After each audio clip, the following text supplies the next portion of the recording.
দেশের সমস্ত মা বোনেদের জানাই স্বাগত। তৃণমূল ছেড়ে যারা বিজেপিতে যোগদান করলো তাদের জানাই স্বাগতম। মাত্র কয়েক ঘন্টার ব্যবধানে রাজগঞ্জের একই বুথে পাল্টাপাল্টি যোগদান কর্মসূচি দুই ফুলের। কার পাল্লা ভারী, তৃণমূল না বিজেপি? জল্পনা রাজনৈতিক মহলে। বিরোধী দলনেতা নিতাই মণ্ডলের বুথ, সেই বুথে আছে প্রায় 150 জন ভোটার বিজেপি ত্যাগ করে তৃণমূল কংগ্রেসে যোগদান করলেন। এই বুথে আরেকটি যোগদান সভা করার একটা চেষ্টা করেছিল, 300 লোককে যোগদান করাবে, কিন্তু সেই আশায় বালি। 4 জন পতাকা নিয়েছে, আজকে তার সাথে 3 জন। যে 250 ভোটে হেরেছিল আগামী দিনে 350 ভোটে হারবে। রোববার বিকেলে পানিকড়ি অঞ্চলের 18/93 নম্বর বুথে ওই এলাকার প্রায় 50টি পরিবার তৃণমূলে যোগ দিয়েছিল বলে দাবি করা হয় শাসক দলের তরফে। আর তার কিছু সময় পরেই বিজেপিও দাবি করে যে তারাও তৃণমূল কংগ্রেস দলটা ভাঙিয়ে 50টি পরিবারের প্রায় 200 লোকের হাতে গেরুয়া পতাকা তুলে দিয়েছে।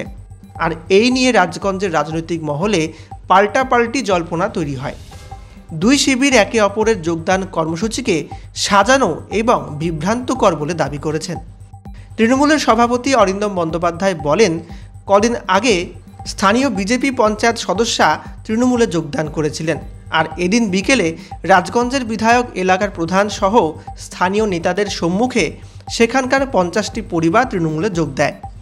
বুথ সভাপতি উত্তম রায় বলেন, তারা স্বতঃস্ফূর্তভাবে আবেদন করেছিল আর তারপরই তাদের তৃণমূলে যোগদান করানো হলো। বিজেপির স্থানীয় নেতা তথা জেলা সংগঠনের নিতাই মণ্ডল বলেন, তৃণমূল কংগ্রেস থেকে 50টি পরিবার বিজেপিতে যোগ দিয়েছে।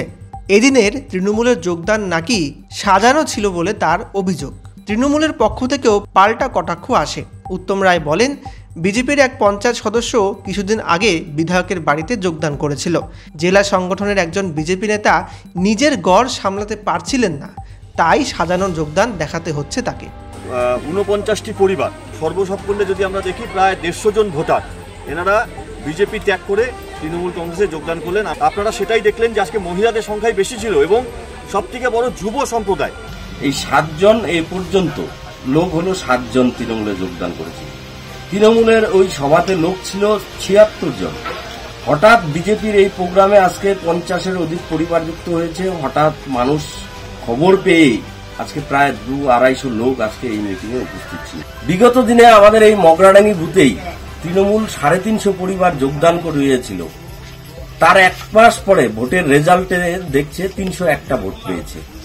তো আজকের যে যোগদানের গল্প তৃণমূলের নেতারা করছে, আপনারা আগামী দিনে দেখবেন যে 250 ভোটে হেরেছিল আগামী দিনে 350 ভোটে হারবে।